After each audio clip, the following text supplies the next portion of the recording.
আসসালামু আলাইকুম। এই ব্র্যান্ডটাকে বাংলাদেশে এমন কেউ নাই যে চেনে না। এই ব্র্যান্ডের সাথে আমাদের আরও বেশি সম্পর্ক ঘনিষ্ঠ হয় ফিলিস্তিনের বুকের ইসরায়েলের অস্ত্রের আঘাতের কারণে। এই ব্র্যান্ড প্রচার করে যে প্রত্যেকটি বোতল ক্রয় করার কারণে তারা $1 করে ফিলিস্তিনের অসহায় মানুষদের মধ্যে বিতরণ করবে। কিন্তু আমরা কখনো সেটা যাচাই করার চেষ্টা করিনি। তারা কি আসলেই $1 করে বোতল প্রতি ডোনেট করছে, না শুধু তারা সফটওয়্যারে দেখাচ্ছে? এই ব্যাপারে কি কোনো সঠিক তথ্য তারা কখনো প্রদান করেনি। বাঙালি আসলেই বোকা জাতি।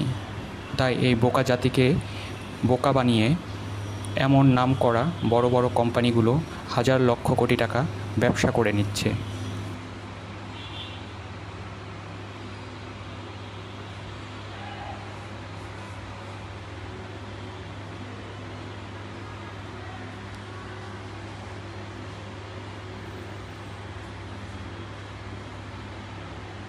কিন্তু বাঙালি আজ জেগে উঠেছে।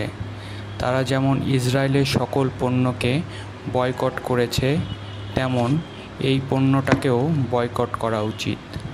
আমাদের বোঝা উচিত ছিল একটি বিড়ি কোম্পানি কীভাবে মানুষকে সাহায্য করতে পারে, যাদের জন্মই হয়েছে মানুষের ক্ষতি করে। আমি সকল প্রমাণসহ সব কিছু আপনাদের সামনে তুলে ধরলাম। বাকি দায়িত্ব বাংলার হাজারো মানুষের। মার্কেটের তলানিতে থাকা যে ব্র্যান্ড এখন বাংলাদেশের 1 নম্বর পজিশনে এসেছে, তারা কি আসলেই এটার যোগ্য ছিল, না শুধু বাঙালির ইমোশনকে পুঁজি করে তারা আজকে 1 নম্বর হয়েছে? বাঙালি যেমন তাদের 1 নম্বর বানিয়েছে, তেমনি বাঙালি তাদের মার্কেট থেকে মুছে দিতে পারে। তাই ইসরায়েলি পণ্য বয়কট করার সাথে সাথে এই পণ্যটাকেও বয়কট করতে হবে এবং বাংলাদেশ সরকারের উচিত তাদের এই প্রতারণার সব কিছু সাধারণ জনগণের সামনে তুলে এনে এদের কঠোর শাস্তি দেওয়া, যাতে পরবর্তীতে আর কোনো ব্যবসায়িক প্রতিষ্ঠান বাঙালিকে বোকা বানিয়ে টাকা ইনকাম করতে না পারে।